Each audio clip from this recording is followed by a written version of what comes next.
All righty. So I think we can go get started. So we have three folks in the community. I think I already mentioned this, but it's probably going to be a light one today since we just rolled out the new time slot, and folks will have to get used to clearing out their calendars at either this time or we will have a later session in the evening for folks, particularly in Asia. So Mohammed, it sounds like you're from India. I'm actually curious for you. We were debating if folks from India would join the morning session or for the evening session. Once the APAC session is live, do you know which one you would end up attending more regularly?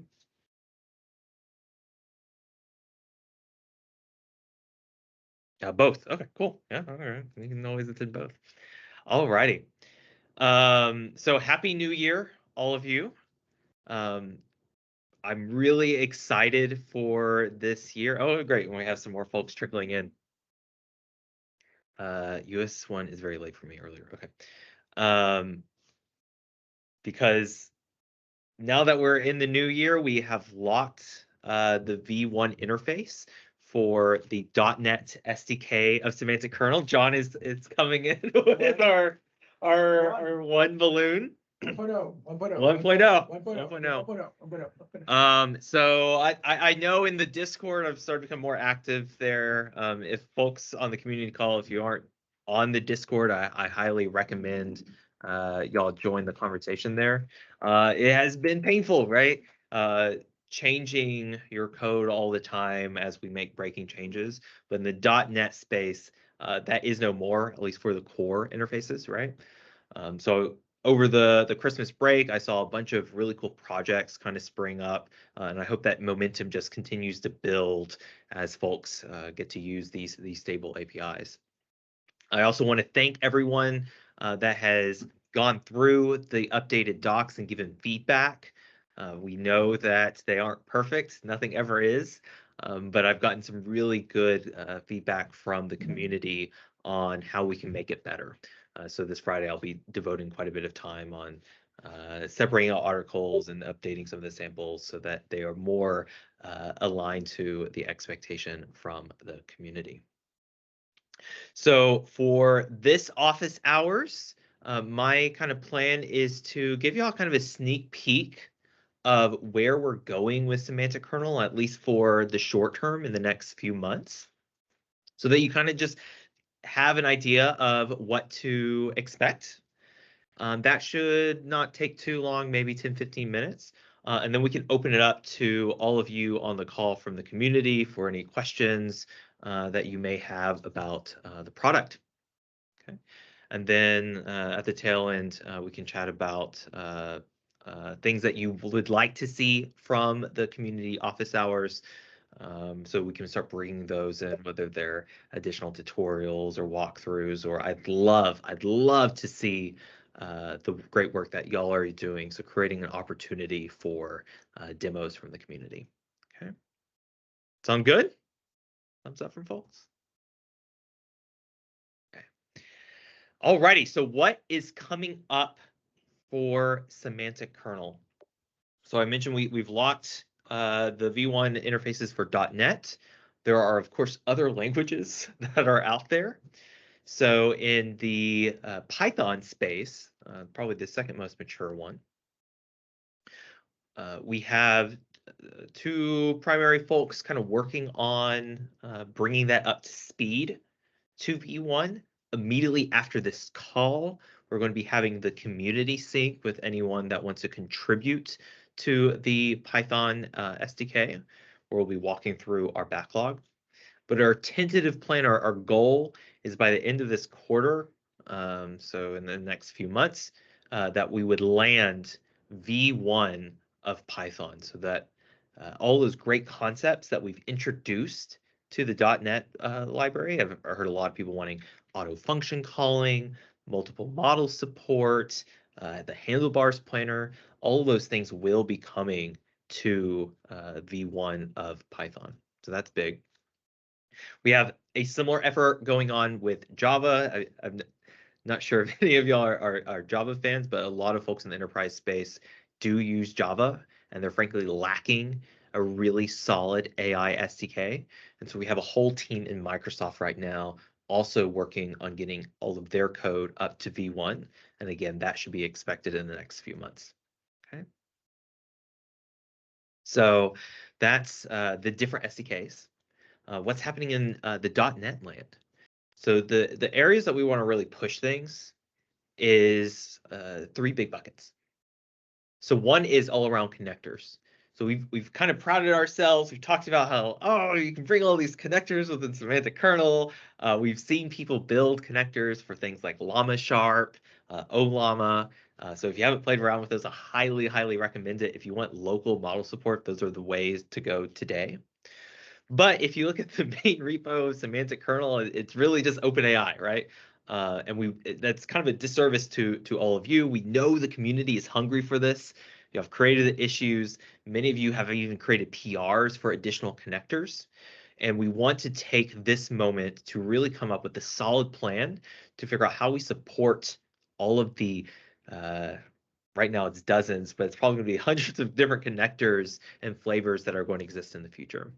And so our engineering team right now is creating an ADR, a spec on how we're going to actually support these different connectors, how we're going to engage you as a community to build out these connectors. So I'd expect in the next couple of weeks for that to land, and we'll have another kind of blog post and session on how we're going to add all these different connectors. But top of my list, of course, is all the Llama models, your Mistral models. We also want to support, of course, Gemini, which might come off as weird as it's coming from the mouth of someone from Microsoft, but we want to support all of the latest and greatest technology, whether it's using Microsoft tech or not, so that you as a community can ultimately build really cool stuff. Okay. And then lastly, last year I felt like was all about text models. Give it text, you get text back, you do a lot of chatting. I really feel like 2024 is all going to be about multimodal, right? How do you give it images, audio, and get some of those things back? So we'll also be introducing connectors to support those scenarios. We've got a heart from Andrew. Great. So that's all about connectors. Any questions about kind of what our plan is for connectors? My hope is like those top 5 models that everyone kind of knows and loves, we can support in the next couple months. But if you want to come off mute and say, hey, I really want this type of model, or I've been envious of folks in LangChain or other SDKs, and I really want to use XYZ, let us know either in the comments or come off mute. We will use this information to prioritize what we actually develop first.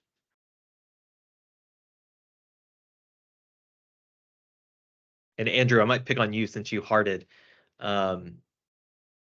You perked up when I said multimodal support. Are there particular modalities that you are particularly interested in, or use cases that you want to enable with these connectors? I think the very common modes like images and video are pretty cool. I think there's a role in like AI orchestration plays a huge role in stitching together all these models, whether it be like image models. And I don't think there is a SDK that's really doing that yet in a optimal way. Yeah. Yep. Because I guess my dream is, like, today, if you really wanted to do it, you have to like piece together different models for these different modalities, and you have to figure out how to chain them together. Um, the ideal world is you just say, hey, I have an image of the user's screen, what their face looks like, some text, and Semantic Kernel knows, oh, you have these 5 other models. We'll go ahead and match them up and give you what you need back. So that would be the dream. Okay. Alrighty, so that's the connector space. If you do have a particular connector in mind that you really want to use, please, please, please, please add it to the chat. Tell us on Discord, create issues. In particular, in the local model space, there's like several dozen different ways of actually deploying these models on your local machine. And I am having a really hard time picking which one we support first. So if you have preferences, please let us know. Okay. The next big space is memory. RAG, kind of the basic vanilla. How do you build a chatbot that doesn't hallucinate? And frankly, we've had some memory connectors in the past. We haven't done a whole lot with them in the last couple of months because we were so focused on getting V1 out the door. We also have Devis's kernel memory project, right? That allows you to ingest data and do some basic RAG on top of it. But it's been very confusing, as I'm sure many of you have told us, like, hey, how do I do some basic RAG? There's all these different connectors. There's the semantic memory project. You look at things like Llama Index enviously and go, wow, that's powerful. I want to use this stuff, right? And so the strategy that we're going to be taking this year is, instead of us trying to like rebuild all the greatness in projects like Llama Index, is we're going to more tightly integrate with them, right? So what OpenAI has built, I'm going to go ahead and drop the link. They have something called, we'll go ahead and actually share my screen. They have built a project within GitHub called the ChatGPT retrieval plugin. We actually believe this is what they use within their assistance API, within their GPTs, in order to support their really cool file RAG support. And before we even looking at what it does, we can see they have a really long list of vector databases, many of which Semantic Kernel and semantic memory do use and provide today, right? But many of them we don't. And I just talked about how powerful Llama Index is. That's one of the connectors that they provide. And so what we have decided to do for the next couple months is provide first-class support for this plugin, so that if you do want to try one of the long tail vector databases that we don't have a connector for, or if you want to use something powerful like Llama Index, you'd be able to check out this project. They have the ability to stand up a server that actually serves this plugin. And because Semantic Kernel natively supports OpenAI plugins, ChatGPT plugins, all you'll have to do is provide a URL to your server, and then we'll be able to integrate any of these great memory vector databases into your semantic kernel application, right? So we think this is going to be a really great way of providing really great connector support that we know will stay up to date, that we know will be well maintained, right? Because it's an OpenAI project that every vector database company wants to make sure that they look great in, so that you don't have to feel envious of, oh, well, Llama Index has all this great power. No, you can just integrate directly with them now, okay? So that's our initial plan. We do know that, especially in the .NET space, the idea of spinning up a Python server just to connect to a memory database is doesn't sound like the greatest thing in the world. So we will have a core set of connectors inside of the main repo, like to Azure AI Search, like to Cosmos DB. Those ones that we believe Azure customers are particularly going to be using in the .NET space, that we want to make sure are super easy to use without spinning up this OpenAI plugin.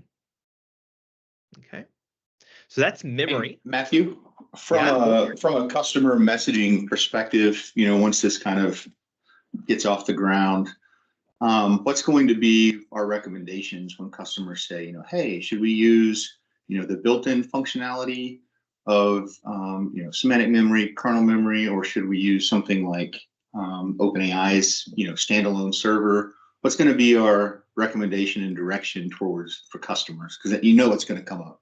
Oh, of course. So let's start with semantic memory. So we are updating some of our guidance on the README. We are going to start recommending that, hey, this is more of like a research project. It's more for exploratory. We wouldn't recommend it for a production workload. So that's one piece. I don't think in the next couple of months we'll be recommending semantic memory as hard. And the reason being, just like if we peek behind the curtains a bit, it's really hard to build all of these connectors and staying up to date with the latest and greatest. And so I frankly have more confidence in customers taking a bet on something like Llama Index that has all of this really great community support. So that's two. Okay, when do you decide to use this OpenAI plugin versus kind of the native connectors that we're going to continue to support for things like Azure AI Search? And I think that the answer to that one is, if you're in the .NET ecosystem, you're using Azure, and you just want to connect to these vector databases that we have first-class support, use those, right? It's going to be marginally faster. As a .NET developer, you don't have to worry about setting up this Python server. Your deployments are going to be easier. Life is going to be great, right? And we want to provide integration with the OpenAI retrieval plugin as kind of a release valve. If you want to do more that we don't support immediately out of the box, we have a solution for you. That's kind of the story. Okay, so that's kind of your break glass to get out of. Yeah, gotcha. Fair enough. Thanks. Cool. But in the short term, it'll be our quick route to making sure we have green check marks on everything. Oh, okay, that was a great question. Any other questions on the memory retrieval side? Okay, I'm really excited to get the memory in a frankly healthier state today. Especially Azure customers, everyone wants to use hybrid search on Azure AI Search right now, and we haven't had the time, frankly, to support it in our out-of-the-box connector. And I always have to say, well, kind of hard code your own. It'll be great to be able to tell customers, hey, we have a solution right out of the box within Semantic Kernel. You can easily get started doing really important RAG scenarios in Semantic Kernel. Okay. All righty. The last thing I mentioned, there was 3 things. We talked about connectors. So we're going to support all the top connectors. We're going to get multimodal support. We talked about memory, right? We're going to get that healthy. We're going to tell a simple story so that customers aren't left scratching their head. The last one is all about agents. So agents is going to be huge this year. We're already seeing things like AutoGen be extremely popular. All of the other important SDKs, they have some flavor of agents. And as part of 2024, we really see these agents starting to work together and collaborate, right? Instead of just having one agent, you can have multiple that are specialized in a particular task so that they do fewer hallucinations. And then they can work together to handle much more complex goals that require different perspectives, right? The way we're going to support this kind of moving forward is kind of threefold. So one, if you've been keeping up to date with our blogs and kind of our updates, we already have an experimental package that's built on top of the OpenAI Assistance API for you to build agents that can talk to each other using our plugin metaphor. And we just got a PR out there to enable file support and the code interpreter support.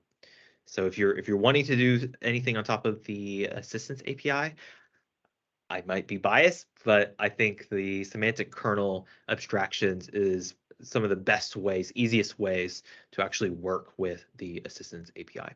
Okay, so that's one. Two, we know, especially after last year's fiasco with OpenAI leadership, not everyone wants to be tied to OpenAI APIs. So we know it's also important to be able to build an agent in semantic kernel with any LLM that you want, right? Especially when we start adding Gemini support and Llama support, you want to be able to build agents on top of those models. And so what we're going to be doing over the next month is taking our existing agent implementation, comparing it with other agent implementations across the community and the ecosystem, and creating a single set of abstractions for agents that can work for any model, right? and providing examples and solutions that show how to build an agent with any of these other models. Okay, so we think this is going to be powerful. And especially like if you imagine a world where you have agents for specialized tasks, you probably want to use the best model for each task, right? So you can have an army of agents, each custom developed, each with their own model, so that they can work together better as a team. Okay, so that's number 2. And then the last one, we want, especially in the .NET ecosystem, for Semantic Kernel to really be that core set of abstractions that the entire .NET ecosystem can use for AI. And one of the areas where I'm excited of kind of seeing this become true first is there is a .NET flavor of Autogen actually being created. So for folks on the call that are eager to use Autogen, but are like, it's in Python, I can't use it. There's a team within Microsoft that is working on porting it over so that you can have these multi-agent kind of collaboration experiences. We are working very closely with that team to make sure that when they finally introduce Autogen in .NET, their agent abstraction is using Semantic Kernel's new agent abstraction. That has a few different benefits. One, it makes sure that like we build an abstraction correctly. We have another team kind of giving us feedback. Sorry, getting a call right here. Let's just mute that. It makes sure that you as a developer don't have all these different conflicts. If you build an agent once, you should be able to use it in these different SDKs, so that's powerful. And 3, we want to make sure that Autogen can be as best as it can. So the things that we've been developing and working on with Semantic Kernel, dependency injection, all of these different memory connectors, these AI connectors, all of this, because they will be using our agent abstraction, we'll be able to use for free, right?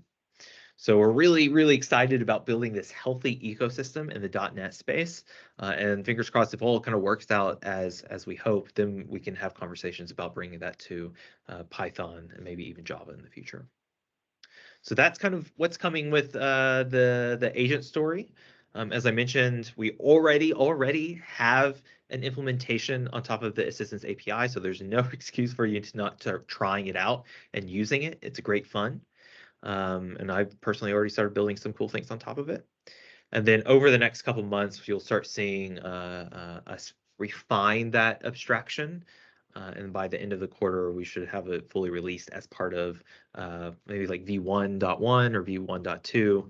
And you should also start seeing an Autogen flavor of .NET being built on top of that abstraction. Okay. So that's on the agent front. Feel free to come off mute. I see there's some conversation in the chat, so I'm going to take a look at that real quick. But if you have any comments on our connector story, memory, agents, feel free to raise your hand or come off mute and share your thoughts.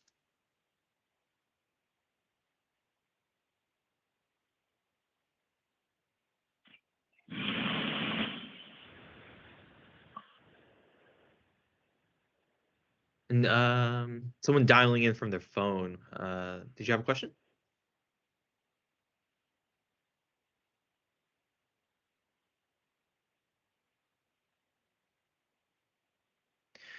So Mohammed has a question.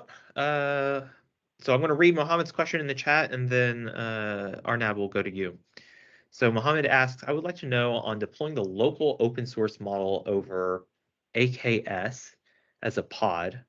I'm assuming AKS is Azure Kubernetes and pod, I'm not sure, which exposes chat completion endpoints and then using SK writing AI thoughts.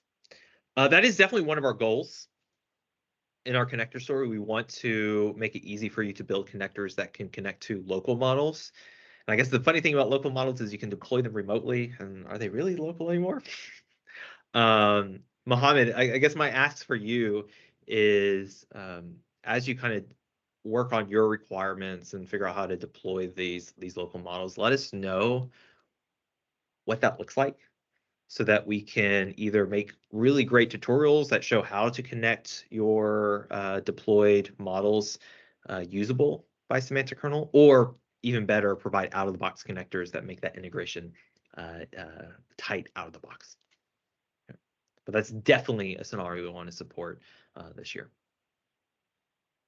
All right, yeah, I think that Mohammed and I may have the same kind of question here, just asked a bit differently, Matthew. Yeah. And Mohammed, correct me if I'm wrong, man, but it sounds like we're both kind of curious from a hosting a local open source model. What is that going to look like, right? So is it going to be that it's up to the reader to host the model that will then, and however they decide to host it, it's going to have some, RESTful endpoints that then there's an abstraction in SK that will call out to those RESTful endpoints, just like it does with OpenAI models today?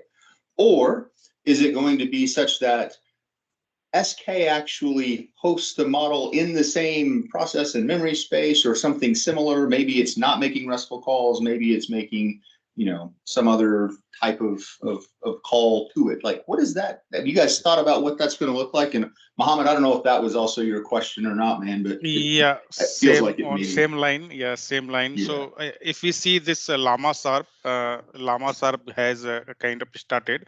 So what they are doing, I mean, you can put your model, and that is basically Llama CPP based, right? Yep. Which is basically running on CPU as well. So those Yep. are basically GGUF extension models, right? If you download, you can put into your local directory, maybe your Windows machine, and then you can connect, right? So they have predefined some method they wrote, and then using those you can directly connect, right? So on program startup, it is basically loading full model into the memory, right? And after that, when you start converging on that, you will get answer on those actually, right? But the second option, what people also trying is that, okay, I mean, we have Llama CPP. So I tried to install Llama CPP, over the Azure Kubernetes services, right? So, I mean, Llama CPP, you can run as a server, right? So meaning is that behind the scene model will load and it will expose you the endpoint like chat endpoint or completion endpoint, right? So if kind of API is basically exposed, right? So using semantic kernel, I think it is easy to connect, right? Because ultimately behind the scene, it's a HTTP call, right? So you just need to kind of prepare a kernel, and then when you are basically, you need to set your arguments, and then when you basically invoking, probably you can generate your prompt, and then in that completion or chat UI, you just need to submit the prompt, right? And then it should give you the answer. Yes, Yeah, and man, I basically tried to do this probably 3 or 4 months ago, and then it was a little too early. I felt like some of the abstractions were a little broken Yeah, at the time, and yeah, it got really weird really quick. So yeah, so that's yeah. a perfect explanation, Matthew. Like, is that how you guys yes, are yes. envisioning it? Yeah. And that's if I remember correctly, that was like your option one. Like, hey, we deploy this as like a separate service, kind of in your case, Mohammed, using Kubernetes. That is kind of how we expect I mean, things to yeah, run. that is what we can scale, right? So let's say if I'm running a kind of replica, right? So if I needed, I can increase my replica for that server, right? Which is basically exposing the endpoint, right?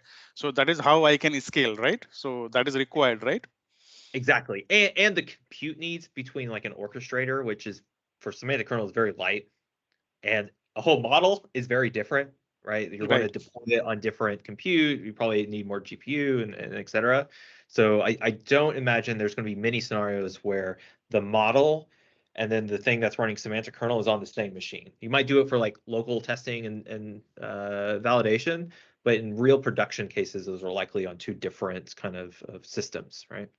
In terms Right. of like making it easier, Correct. what I've started to see happen is most of the industry is actually aligning on this is so confusing, OpenAI's APIs for chat completion. So a lot of these projects that allow you to easily deploy local models, they allow you to talk to them using an API that looks identical to a chat completion in OpenAI. And so today, I'm already seeing people kind of hack semantic kernel by using the OpenAI connector and just changing the endpoint so that it points to their local model or whatever they deployed. This is definitely a hack. It works, but it's not pretty.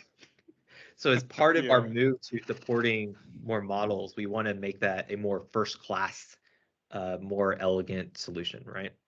But then it'll be easy for someone like yourself, Lynn, to stand all these things up. And as long as your service is using that standardized OpenAI chat completion API, then Semantic Kernel will have an easy time talking to it. Are you finding that there's, I mean, and forgive my ignorance here, are there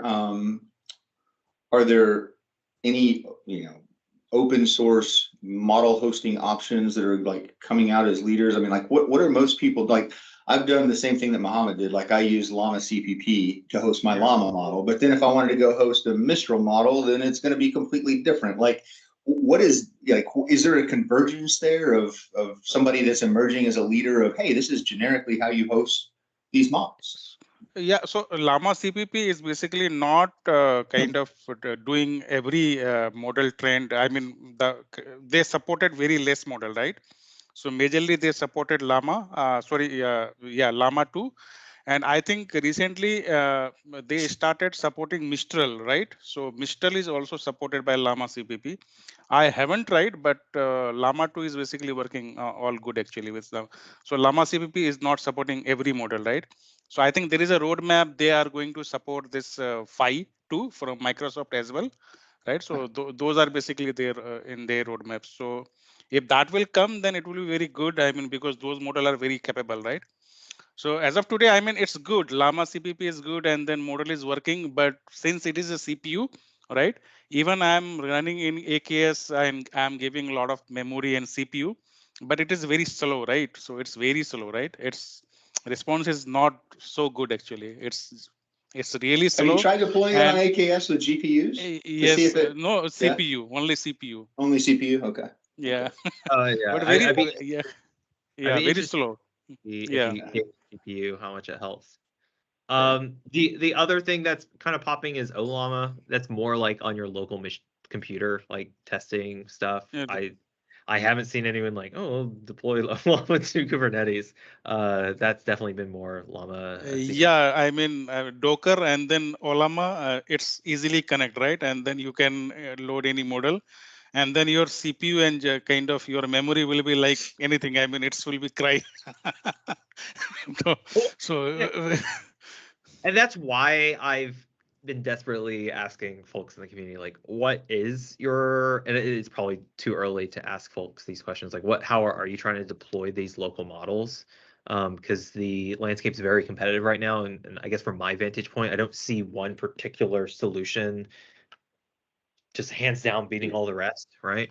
So it might be a few months before that answer becomes really clear, and we on the semantic kernel team can go, oh, we're confident now that because we support deployment watts, that we support 90% of people's needs. yeah, And something. I mean, it should work. I mean, in CPU at least. I mean, locally we can test. And then in production scenario, if GPU is required, it should be kind of easily navigable to GPU supported also, right? So definitely that is required. and Arnab, we're going to get to you real quick, but I'm just going to answer this one last, I guess, Lynn's question. Oh, sorry. I think you got it. Oh, I got it. Okay. In that case, we're good. Yeah. Alrighty. Arnab, go for it. Yep. I was looking into your blog assistance API, but that blog, it's still, whenever I'm trying to download your examples from the Git repo, I still do see they are using ikernel and let's say escape functions, those kind of things. I believe those are deprecated in the latest NuGet. Is there any repo link you can forward me to, so that I can at least have a bare minimum build and keep going or something like that? Yes. On the .NET side. So I'm going to pull this up, and while I stall for time, I will tell you about our plan for our blogs. So with V1, a lot of breaking changes happened. We managed to update our samples in our GitHub repo and in our Learn document, but not our blogs. John on the call here, he actually pulled the top blog posts people actually read, and a lot of those are the the assistant ones. So we are having an engineer right now as we speak update all of those. So if you do end up using any of them, it actually works. Okay, I found the links. I'm just going to paste them all in. Actually, I want to share my screen. All right, just so y'all see where I found these. So I'm inside of the main semantic kernel repo. I'm in the kernel syntax examples. And at the very end here, we have a bunch of different scenarios that we wanted to demonstrate the power of assistants, or we're now calling them agents. So we're just going to paste these links in. But what I would recommend is, if you want something that you know just works and has been tested, to try these guys out. And once I'm done pasting them, I'll just walk through kind of what they're trying to demonstrate, and I can kind of nerd out a bit about agents. So the first one's pretty simple. Kind of shows you what the experience of creating a new agent looks like. So in this case, we have we're giving it some plugins and having this chat. Actually, let's go to the chat async method, see what's actually going on. So here you can see we have this concept called agent builder, where we add a model, added some plugins, and then you can actually then have a conversation with it, and we'll use those plugins in order to facilitate this conversation. Not too different than kind of your vanilla semantic kernel, where you can add plugins and have a conversation. It does, however, kind of reduce some of the lines of code that you have to use. Where I feel agents really start to get exciting, though, is when you start using multiple of them together. So we have a few examples of those here. This first one is you can create a few different agents. Let's see, is this one? Yep. A menu agent and a para agent. And then you can have a parent agent. And you'll notice that when we add the plugins, we're actually adding some of these other agents as plugins. And what this means is when you start talking to, in this case, the tool agent, if you ask it a question that only another agent knows, it will call that agent as a plugin so that it can get those answers. And I think this is just additional kind of examples of what that looks like for different scenarios. So I highly recommend folks give this a whirl and give us feedback. Sure. And if you can just again go back to the whatever the screen you're sharing. I mean, I was just trying to. Oh yeah. If you can go back.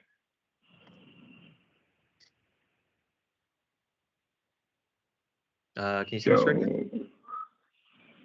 Yeah, I can if you scroll down. Okay, so yeah, I mean, so you're saying this one will work with all the latest NuGet packages, right? I mean, this That's particular exactly. one. And Yep. Okay, no problem. One last question regards to that. When we are using the assistance API, Yes. I mean, there is a notion across the board that we are kind of, I mean, semantic kernel, Microsoft kind of caching whatever the conversation histories we are doing with the these APIs at their end, which is not approved from Morgan Stanley standpoint yet. We don't want our conversational history to be cached over there, and that's kind of the approval we are stuck at. But my real question is, whenever we are sending a huge prompt, there must be some caching as well, right? I mean, is that a notion, or is that really happening? You are caching quite a lot of using shared cache or something like that. Yeah. Make So sense? My questions. Yeah, it makes complete sense. So semantic kernel itself today doesn't do any caching, and when we add that feature, that is a highly requested feature. It would be as like an event or a hook that you control. So you would actually be the one that says, if I want to cache anything, I get to decide where that data actually lives. So I think you would be able to get approval for that. I think what you're talking about is when you use the assistance API, this concept of a thread is created, and it's even more than a cache, right? You're actually saving the entire conversation history in OpenAI service, and I can see why that would be a concern for an enterprise company like yourself. And that is why, as part of our work to further abstract agents, to allow you to basically build your own agent without using the assistance API, so that you can decide where you want to save these threads, if you want to save them at all. So that is on our roadmap. That is where we want to get going. And in the meantime, you playing around with kind of our agent abstractions and implementation on the assistance API will just give you that education and technical skills so that when we do provide a non-OpenAI implementation, you're able to use it on day one. Okay. Yeah, I understand that, but like if you do not cache, kind of that means we are limiting essentially the context size of the conversation. So I mean, then what's the point of using the assistance API? I mean, if that is. I'm not saying the OpenAI context size, but I'm saying like whatever the conversation history, that context, we are losing the context, right? I mean, so yes, yeah. So you would, if you were not using the assistance API, you would be the one responsible to actually save that conversation history, that thread, in probably like Cosmos DB, so that the next time the user comes and talks to this agent, you'll be able to load that. I have to send it back again. Okay. Exactly. Okay. All right. Exactly. Okay. All right. Yeah, that was all I had. Okay. Awesome. Great questions. All right, we're going to do a quick time check. We have about 15 minutes left. Hey, Matthew, I mean, is there any update going on Chat Copilot application? I'm glad you brought that up. So right now, we are looking at what to do with the Chat Copilot application. To be frank, a lot has changed in the AI space when we first introduced it. With function calling, these agents are much more powerful. I talked to you like 2024, all these agents are actually going to start talking to each other, right? And we're finally seeing people kind of escape the box of just these like one-on-one chats with a user and a bot. And now, how do I bring the bot into Microsoft Teams? How can I bring the bot into Office 365? Because of all of this, we're having a really hard time justifying continuing to build and invest in Chat Copilot, because it's frankly not where customers want to be anymore, or where they want to go, right?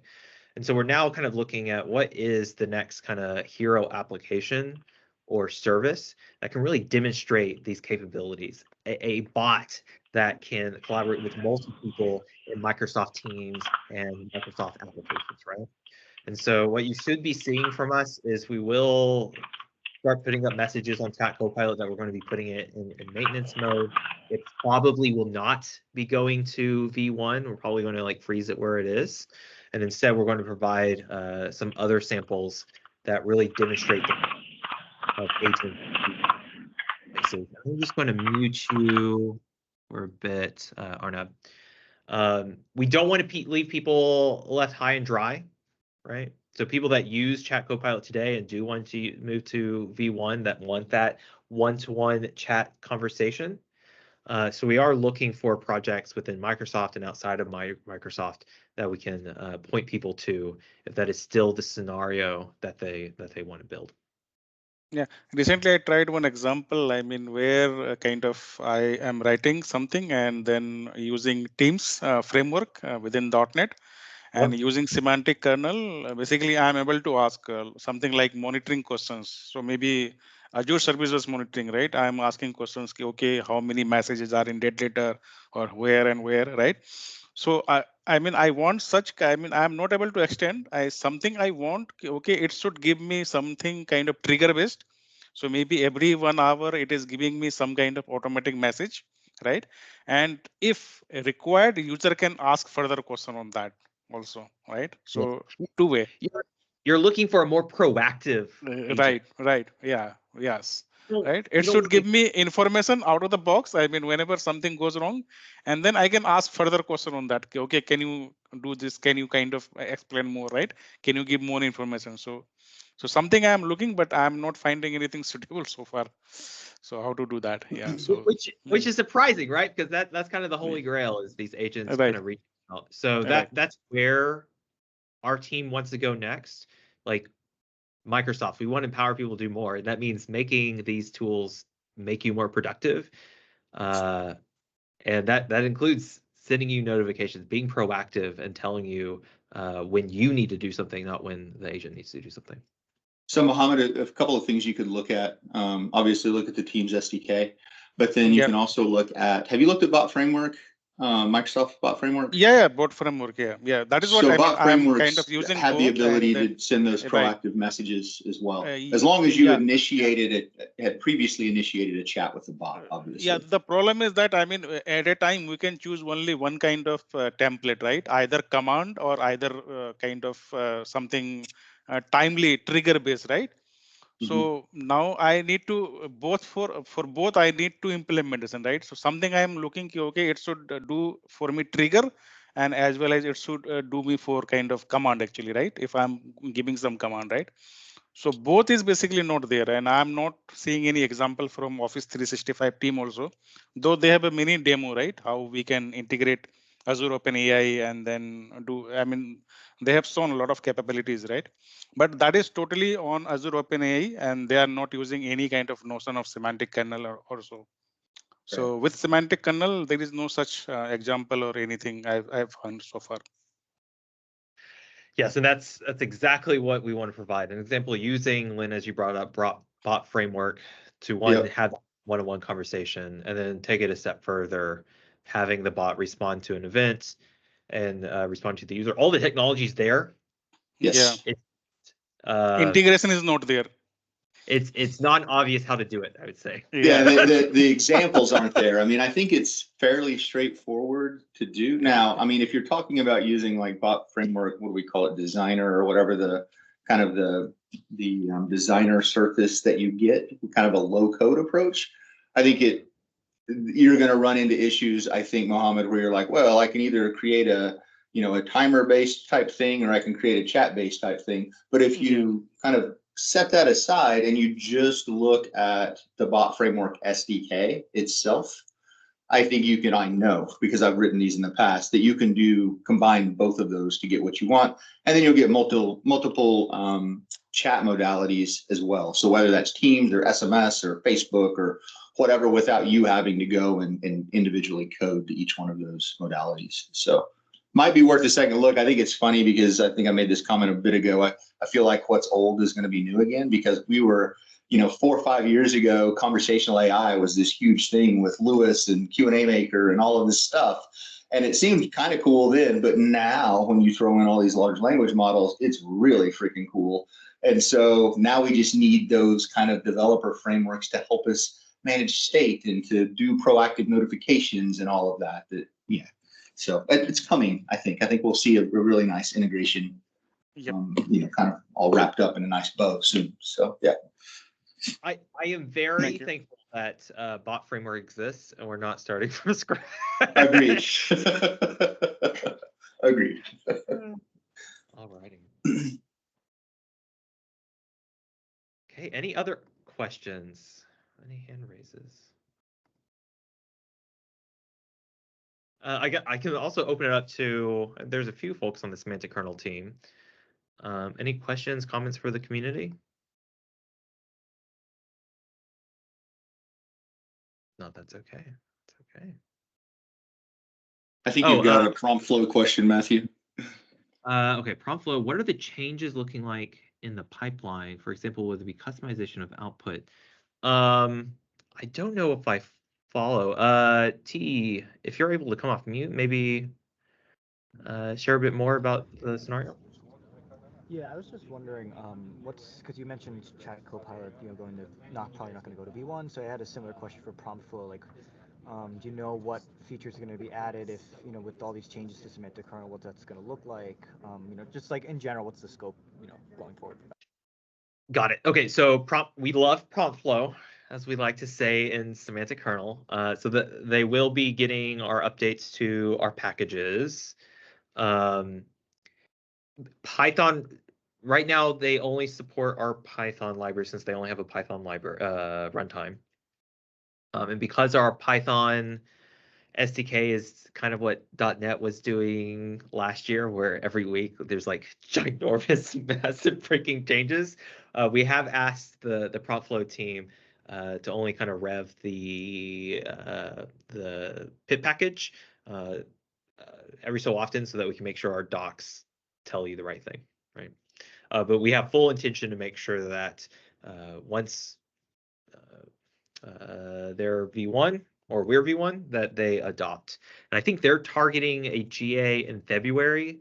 So our collective hope, which may or may not happen, is things can kind of line up, and the V1 of Semantic Kernel Python can also be kind of when they GA prompt flow. The other thing that's kind of been in the works in prompt flow is they have gotten a ton of feedback, both from teams like ours and customers that use .NET, that they really, really need a .NET, a C# runtime for prompt flow. So once that is live, we would, of course, also support the C# version of Semantic Kernel in those environments as well. So yes, prompt flow and Semantic Kernel is live and well, and we fully intend to support it. From my perspective, it's one of the best ways to run evaluations and test that anything that you build with Semantic Kernel is actually what you expect it to do, and it's not hallucinating or doing anything wrong. Great, thanks. Great question. All righty. Well, with that, I think we'll go ahead and start wrapping things up. Again, Happy New Year. I'm excited for what 2024 brings us. Visit us on our Discord if you have any thoughts or if you want to collaborate with the rest of the community.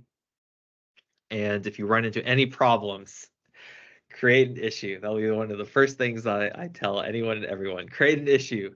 It's the best way for the Semantic Kernel team to track things that are coming in so that we can actually get it fixed. So thank you. Thank you, everyone. Thank you. Alrighty. Cheers. Have a good rest of your day. Bye. See you guys.